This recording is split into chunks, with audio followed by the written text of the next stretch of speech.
Aku menginap semalam di rumah kosong dan menyesalinya. Episode 3, penghuni yang tidak pernah pergi. Suara langkah kaki itu semakin dekat. Tok, tok, tok. Aku berdiri membeku di depan pintu rumah. Tanganku menggenggam senter begitu erat hingga jari-jariku terasa sakit. Langkah itu berasal dari lantai atas.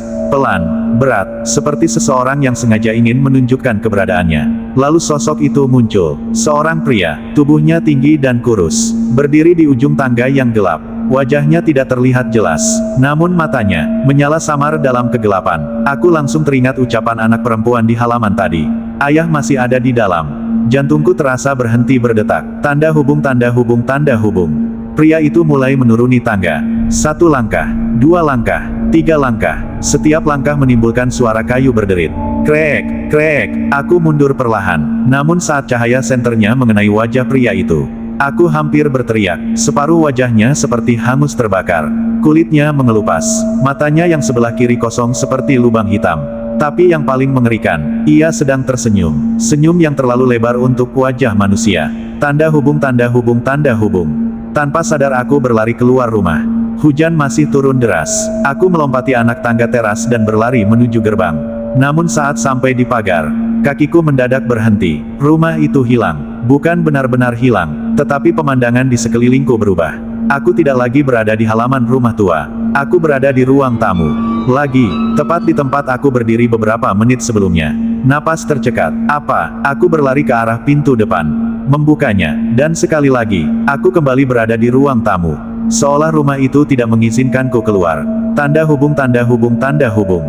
Pukul 2:11 dini hari. Aku mulai panik. Setiap pintu yang kubuka selalu membawaku kembali ke ruangan yang sama. Aku seperti terjebak di dalam lingkaran tanpa akhir. Lalu suara anak perempuan itu terdengar lagi. Kali ini lebih jelas. Dia tidak suka tamu. Aku menyorotkan senter ke segala arah. Siapa kamu? Tidak ada jawaban. Namun sebuah bola kecil tiba-tiba menggelinding keluar dari lorong. Berhenti tepat di depan kakiku. Bola merah tua, kotor dan usang. Seperti mainan anak-anak. Perlahan bola itu bergerak sendiri. Menggelinding menuju dapur. Berhenti. Seolah memintaku mengikuti. Tanda hubung, tanda hubung, tanda hubung. Rasa takut dan penasaran bercampur menjadi satu. Aku mengikuti bola itu. Masuk ke dapur tua yang lembab dan gelap. Di sana terdapat sebuah lemari kayu besar yang menempel pada dinding. Bola itu berhenti tepat di depannya. Saat kusentuh pegangan lemari, terdengar suara klik. Lemari itu bergeser sedikit. Di belakangnya terdapat pintu kecil yang tersembunyi. Aku menelan ludah. Pintu rahasia. Tanda hubung, tanda hubung, tanda hubung. Dengan tangan gemetar, aku membukanya. Aroma busuk langsung menyeruak keluar. Seperti sesuatu yang sudah lama membusuk.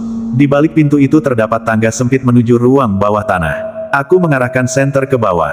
Gelap, sangat gelap. Namun dari sana terdengar suara tangisan pelan seorang anak perempuan. Aku hampir berbalik, tetapi suara itu berubah menjadi bisikan. Tolong aku. Akhirnya aku menuruni tangga. 1 langkah demi 1 langkah. Semakin ke bawah, udara semakin dingin. Dinding-dindingnya dipenuhi goresan kuku. Ratusan goresan. Seolah seseorang pernah berusaha keluar dari tempat itu. Tanda hubung, tanda hubung, tanda hubung. Di ujung ruang bawah tanah terdapat sebuah ruangan kecil. Dan di sanalah aku menemukannya. Kerangka seorang anak perempuan, duduk bersandar di sudut ruangan.